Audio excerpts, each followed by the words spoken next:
In this video, we're going to discuss section 1.1, in which we provide some key definitions and discuss some terminology that's going to allow us to categorize differential equations so that we can apply the appropriate solution technique.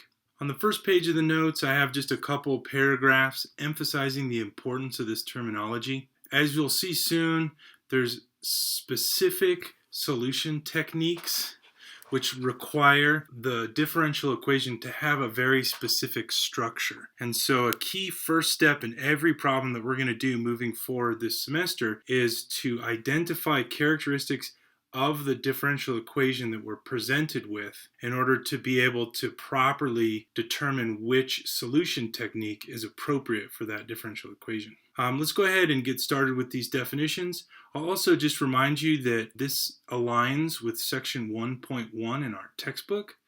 And so if you want extra explanation or to see a few more examples, I'd encourage you to go look at section 1.1 of our textbook. The first definition is of what a differential equation is. That's what this course is about. So what is a differential equation? Simply put, a differential equation is any equation which contains a derivative. Pretty straightforward.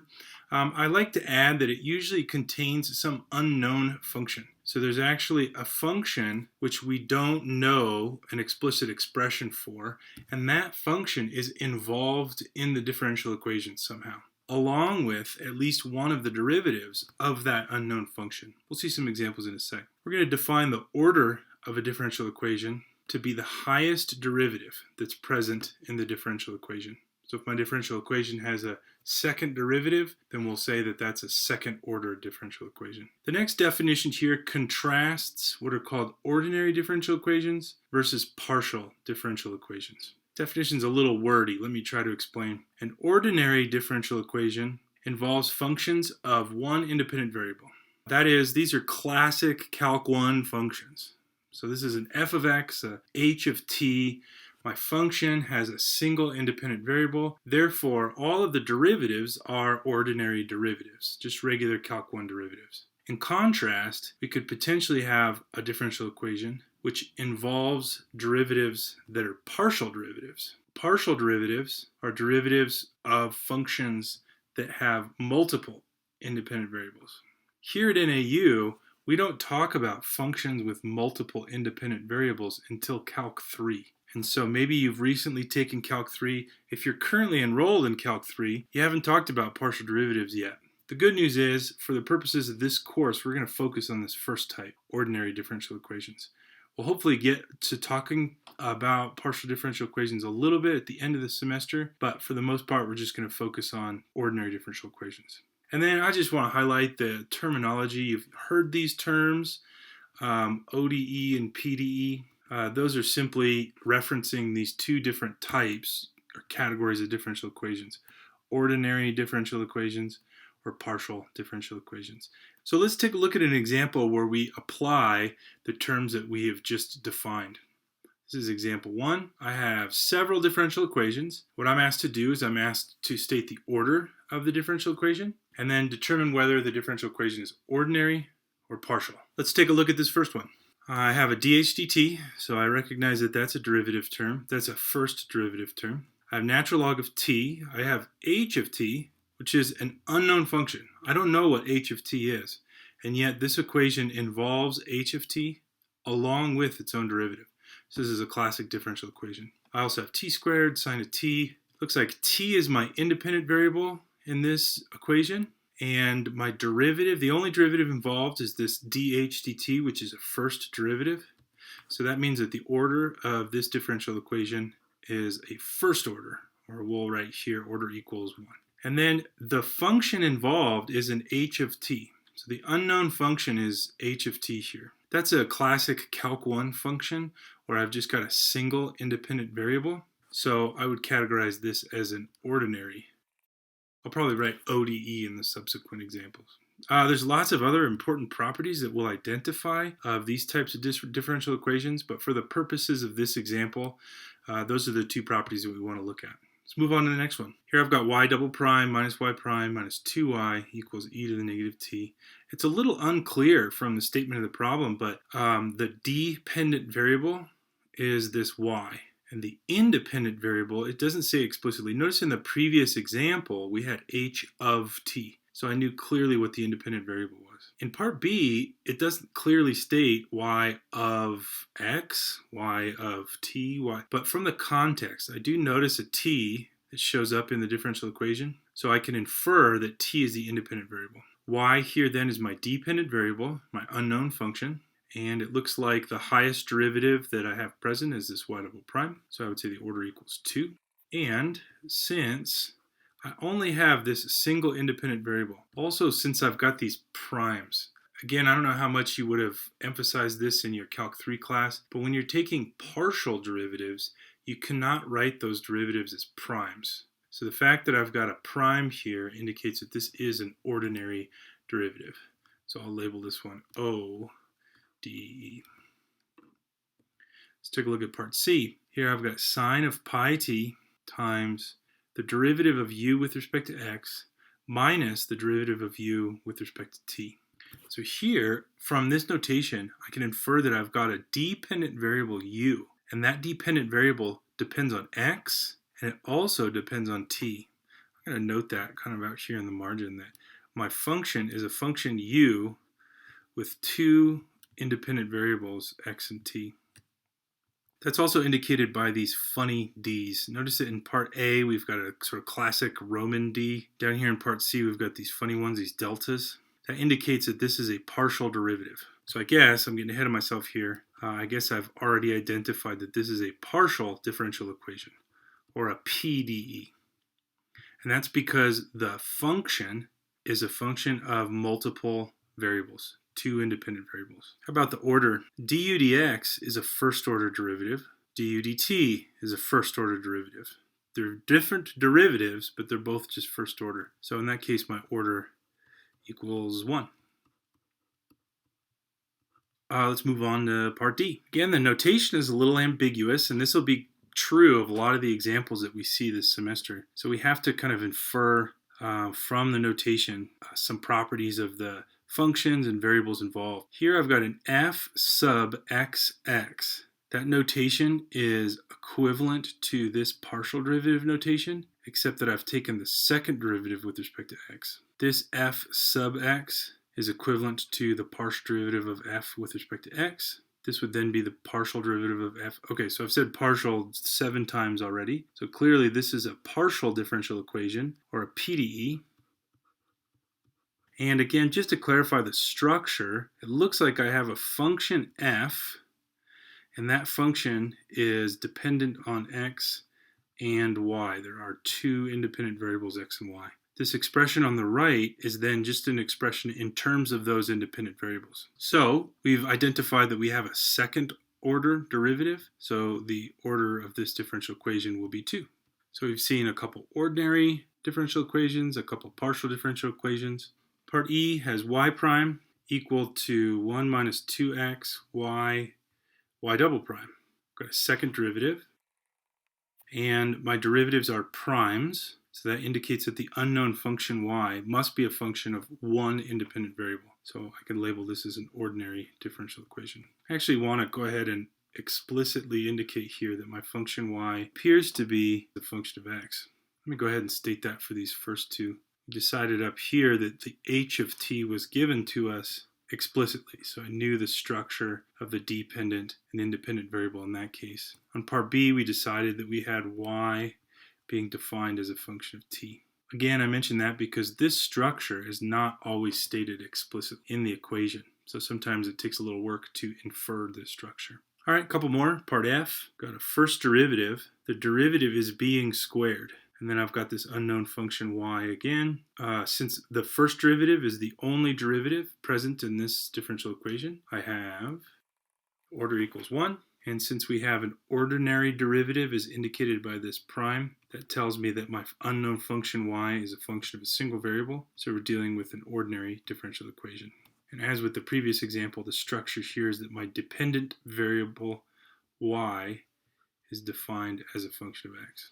Part G, I clearly see that my derivative is first order, and this is an ordinary derivative because it's a derivative with respect to t. These p's must therefore be functions of t. Oh, this is the example that we used in the previous lecture. We tried to find the inflection points of this. And so this is a differential equation. So even in that first lecture, we were dealing with the differential equation, even though we hadn't defined it yet. This is an ordinary differential equation. And just to clarify, this structure is a little bit more explicit, but I do have a function p being defined in terms of the independent variable t. One last example, looks like y is my dependent variable. I've got a y, I've got a y double prime. This notation, I'm not sure if you're familiar with this, but if you see in the exponent, there's parentheses around the number, that's indicating the fourth derivative. So I know that this is an order 4 ordinary differential equation. And just to clarify the structure, it once again looks like I have y as my dependent variable and t as my independent variable. Let's move on to the next definition. At the top of page 2, definition 2 provides a category of differential equations which is extremely important. This definition is a little strange, and in the past I found it takes students a while to get accustomed to this definition, but this is really, really crucial. This category or this class of differential equations is very important. These are called linear differential equations. Linear, the term linear can be applied to ODEs or PDEs. And my definition is a little different than what the book says. My definition is a differential equation is called linear if all dependent variable and derivative terms are linear. And by linear, I mean raised to the first power. So to emphasize, I need to look at the dependent variable terms. So if I've got y as my dependent variable, I have to identify my dependent variable terms. I also have to identify any and all derivative terms. So I'm going to look for dependent variable terms and derivative terms, and then I'm going to ask, are those linear? Notice that this definition puts no restriction on the independent variable. I'm simply asking if the dependent variable and its derivatives are linear, raised to the first power. Let's take a look at an example. These are the exact same differential equations we just looked at in example 1, but now we're just asked to identify whether they're linear or not. What I'm actually going to do is I'm going to go through, and in each equation I'm going to highlight the key terms that we're focusing on. This is a derivative term, so that's one of the terms that we're focusing on. Here's a dependent variable term. Now those highlighted terms, this dh dt is just to the first power. This h of t is just to the first power. So those satisfy the definition, so this is linear. You might look at this and say, well, wait a second, what about that t squared? T squared is not linear. Sine of t is not linear. Natural log of t is not linear. But remember that this definition only focuses on the dependent variable terms and derivative terms. So the independent variable terms, that is terms that involve just t in this case, can have any form. There's no restriction on those at all. Let's take a look at part B. Let's try to highlight my dependent variable we said was y. So then we've got a derivative term of y prime, derivative term of y double prime. I do have a nonlinear term, e to the negative t, but that's nonlinear in the independent variable. And so that there's no restriction on the independent variable. So these dependent variable and derivative terms are linear. Therefore, this differential equation is linear. Hopefully you're starting to get a hang of it. In part C, remember we said that the dependent variable was u, and the independent variables were x and t. So this partial of u with respect to x is a derivative term. This partial of u with respect to t is a derivative term. Having a hard time with my highlighter here. You get the idea. These two derivative terms are the only terms that I'm going to focus on when I'm trying to determine linearity. Since both of them are raised to the first power, this differential equation does qualify as being linear. Part D, I have a derivative term, another derivative term, another derivative term. Here we have to be careful because the y in this equation is an independent variable, so I'm not going to highlight it because it's not one of the terms that I'm focusing on in order to determine linearity. And all of my dependent variable and derivative terms are to the first power, so this does count as linear. How about part E? I've got a y prime term to the first power, so far so good. I've got a y, and then I've got a y double prime. Notice that these two are multiplied together. Since those two are multiplied together, we think of that combined term as having a sort of combined degree of 2. So that combined term where I have dependent variable multiplied by one of its derivatives violates the restriction that every term of interest be to the first power. So this is an example of a nonlinear differential equation. Let's take a look at part F. Part F has a derivative term being squared. So that pretty clearly violates that restriction, so we can determine that this is also nonlinear. Let me highlight the other terms of interest in part F just for consistency. How about part G? On the left-hand side, I have this derivative. Again, I'm thinking of this as one term, so that's a derivative term. Here I have p, which is being raised to the first power, and then I have another p, which is being raised to the first power. So it's tempting to say that this is linear, but notice that on the right-hand side, if I was to FOIL out or distribute this coefficient term, then these p's would be to the second power. And so this is in fact nonlinear. And lastly, in part H, my derivative terms and my terms of interest here are y. This is again not the fourth power of y, this is the fourth derivative. So I didn't write, triple prime, or I guess in this case quadruple prime, but this is just the fourth derivative. Here's y double prime, here's y. The independent variables, t, ln of t, I'm not concerned when I am trying to determine linearity. So each of these derivative and dependent variable terms is to the first power, so this counts as being linear. Again, please take a second to review these examples because this notion of linearity is really crucial, and so that's one that we're going to need to rely on several times throughout the coming semester. Let's take a look at the next definition. In definition 3, I said at the beginning of these notes that our goal is to find the solution of a differential equation. So what exactly is a solution? If I'm dealing with an algebraic equation, the solution is a number. I might start with 2x equals 4, and then my solution is x equals 2. We're dealing with a different type of equation, so I expect that the solution will be something different. In this case, a solution is any function which satisfies the differential equation. What I mean by satisfies the differential equation is if you take the function and the appropriate derivatives and plug it into the differential equation turns out to be true. Let's take a look at an example of that. In example 3, we're told to verify that y equals sine of 2t is a solution of the ODE, ordinary differential equation, y double prime plus 4y equals 0. So just to have these for reference, my differential equation is y double prime plus 4y equals 0.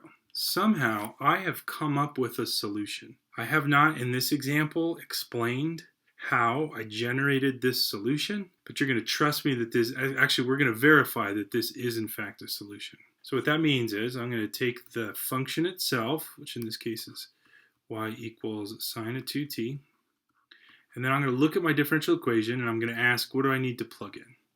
I need to plug in a y right there, so I'll plug that in. I also need to plug in y double prime. To get y double prime, I'm first going to need to calculate y prime. That gives me 2 cos of 2t. And I have y double prime equals negative 4 sine of 2t. So I have derived all of the ingredients that are required by my differential equation. I can now take those ingredients and plug them in the appropriate places. I'll take y double prime, plug it in there. I'll take y itself and plug it in there. And I'm going to verify that this equation does hold. So plugging in y double prime gives me negative 4 sine of 2t plus 4 times my y, which is sine of 2t. And sure enough, those do cancel each other out, and so this differential equation is true. So to use our terminology, we have just verified that the given function is a solution of the given differential equation. Beneath example 3, I have a paragraph pointing out a couple important details. I note that if we were to try y equals 2 sine of 2t, it would also satisfy this differential equation. In fact, so would y equals 3 cosine of 2t, y equals negative cosine of 2t, and y equals negative sine of 2t plus cosine of 2t. This demonstrates the fact that a given differential equation potentially has lots and lots of solutions. In fact, most differential equations have infinitely many solutions. When that's true, our goal becomes to identify a family of functions. So instead of expecting to find a single function, which is the solution of my differential equation, I'm actually interested in finding a family of functions, all of which are solutions individually to the given differential equation. And when we do that, we call that family of functions the general solution of the differential equation. Let's go ahead and move on to the next definition. Definition 4 introduces what are called initial conditions. Initial conditions are specific numerical values that are typically given as input-output pairs that must be satisfied by a solution of the given differential equation. So what initial conditions do is effectively pick out a specific solution with the stated given properties.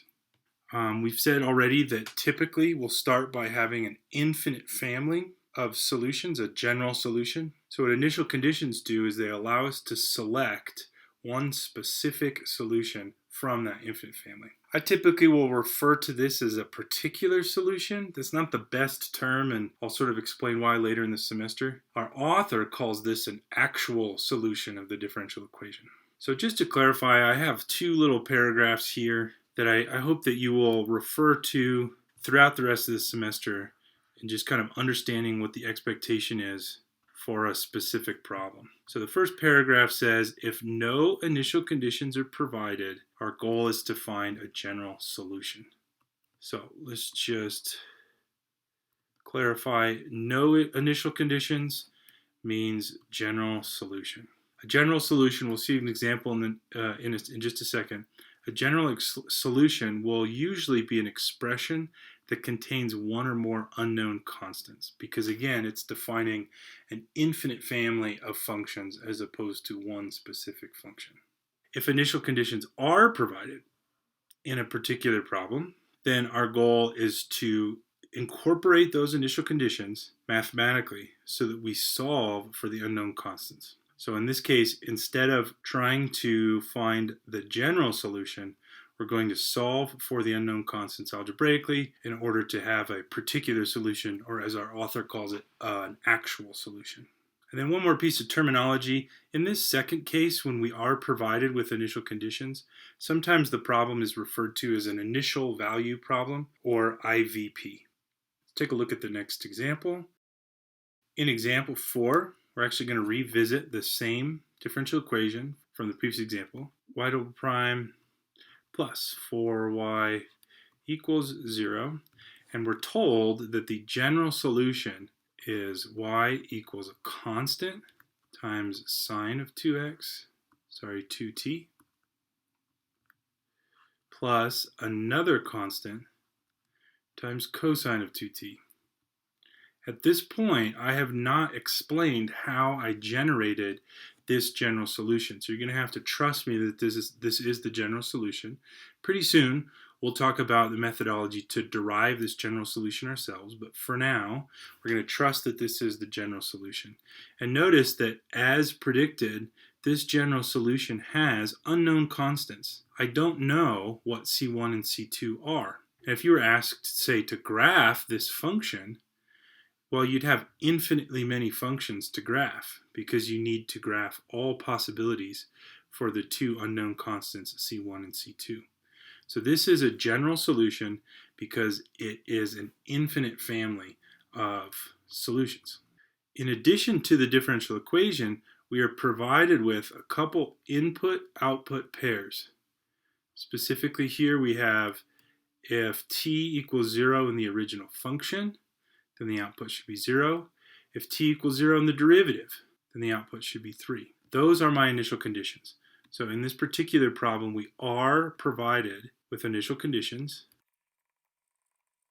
So using the term that I just defined, this particular problem would be an example of an IVP. This would be an example of an initial value problem. So what we want to do in this problem is to mathematically incorporate these initial conditions in order to be able to solve for the unknown constants that exist in my general solution. So let's think about how we could do that. I have y here, And this equation tells me that remember, this is the independent variable. So if I plug in t equals 0, then the output should be 0. Let's go ahead and do that. Let's take my general solution and let's plug in t equals 0. So that gives me C1 sine of 2 times 0 plus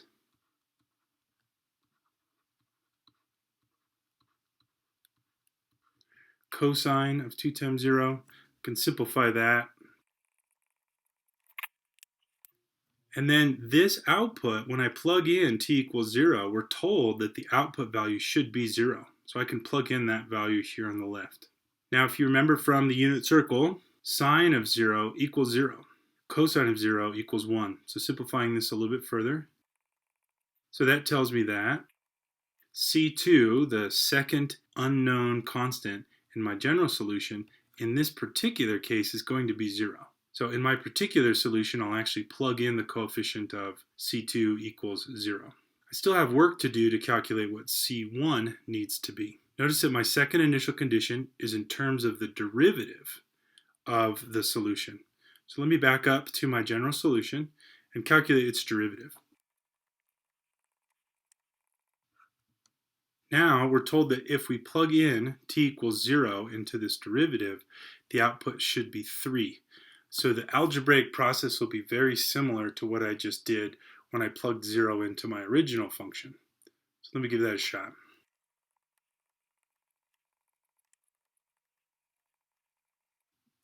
So those algebraic steps indicate that C1 needs to equal 3/2. So I started the problem knowing the general solution, the infinite family of functions which satisfy this differential equation. Now, in addition, I can identify one specific solution, the actual solution as our author calls it, which satisfies the differential equation and which also satisfies these initial conditions that were provided. Let me scroll down and write my final solution.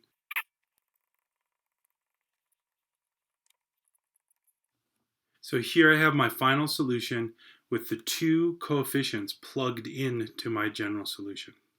All right, that wraps up section 1.1. Please email me or visit me in office hours if you have any questions.